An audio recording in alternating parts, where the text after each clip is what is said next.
Switch gears now to tell you that the Nigerian Senate has removed Senator Ali Ndume as the chief whip, replacing him with Senator Tahir Monguno. The change followed a directive issued in a letter by the national chairman of the party, Umar Ganduje, and National Secretary Senator Bashir Ajibola. The letter was read during plenary, and the request was put to a voice vote by Senate President Godswill Akpabio, receiving loud affirmation from all APC senators. The APC accused Ndume of making hurtful comments against President Bola Tinubu's administration. In a recent interview, Ndume alleged that some ministers and lawmakers could no longer reach Tinubu to relay the prevailing economic hardship and hunger in the country. And so joining us to discuss more on this is a public affairs analyst, Shola Omolayo, and he joins me live on Zoom there. Shola, many thanks for coming on. We're pressed for time, so let's just get started very quickly. What does Ndume's case reveal about the freedom of expression and dissent within Nigeria's political institutions, especially, concerning criticism of party leadership and economic policies? It's just... Again, good afternoon, Nigerians. Thank you for having me. I want to believe that the people have lost the kind of conduct of political rivalry that we ought to have found in the House. Yeah.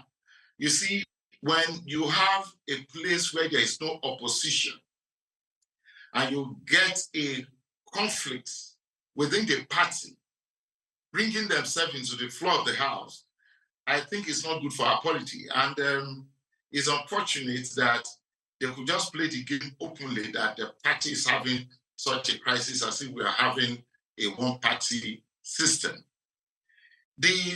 Our system, the citizen may not really appreciate or understand the environment where you have an opposition being played. Yes, Ndume might have been in the system for a longer time, and he's somebody that always seems to be fighting against the sitting government whenever it's not too comfortable with the outburst of the way things are being run in the politics of the party where he belongs to. And at times you don't understand the kind of house we are running now, because most of these guys are from the same party, either cross-carpeting from PDP to APC, from APC to PDP, and back to PDP. You will notice again that the House has been so calm. We've never seen it like this before.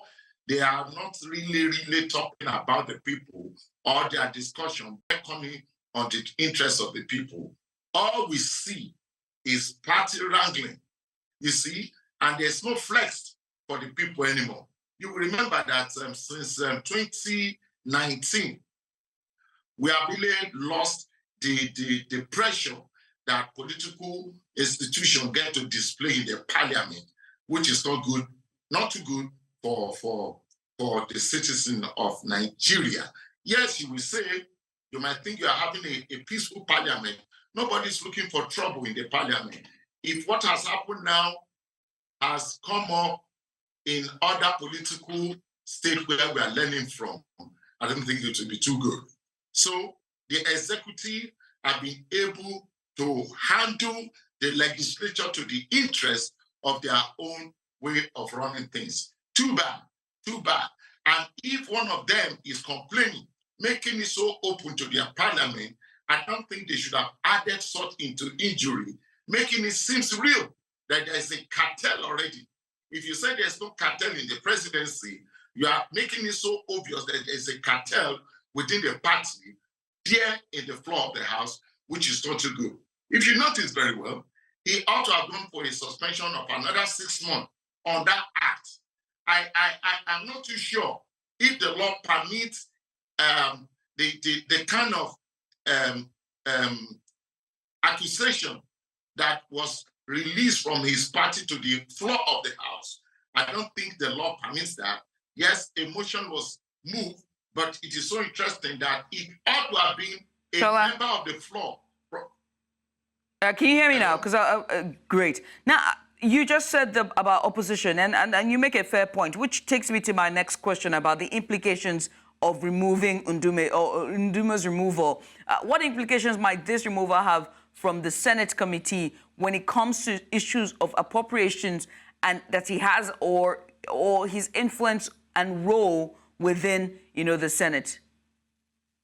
I don't want to discuss politics now because the person of Ndume has always been a smart guy in the system. Know that this is not his first time. He has been there for a long time. And you remember I had an issue on security at the time when the issue of Boko Haram was fully on ground. He stood his ground based on his own understanding. And it's just that if you don't follow the terrain of the parliament very well, you might not understand him and the way he put up things. Yes, he's a strong man in the parliament who ought to be part of the soothsayer of the executive. And if he can be standing at this ground to let the Nigerian people know that there are some cartel within the parliament or within the executive that will not allow the president to see to the ground of what is going on. Right. I would say it's a dangerous act because if you are not strong enough and they have the majority in the executive, they have the stronghold of the executive and they are in the floor of the parliament, and it could easily be it could be easily eased out of the strong position. So if you're now saying that this is in politics, then you wouldn't want to speak on politics. Isn't this nature politics in and of itself? Because I have to ask, yes, do you believe that the replacement, because we're running out of time, just in less than 30 seconds here, do you believe that the replacement of Ndume with Tahir Monguno as chief whip reflects a political maneuver or a genuine response to Ndume's comments? 30 seconds.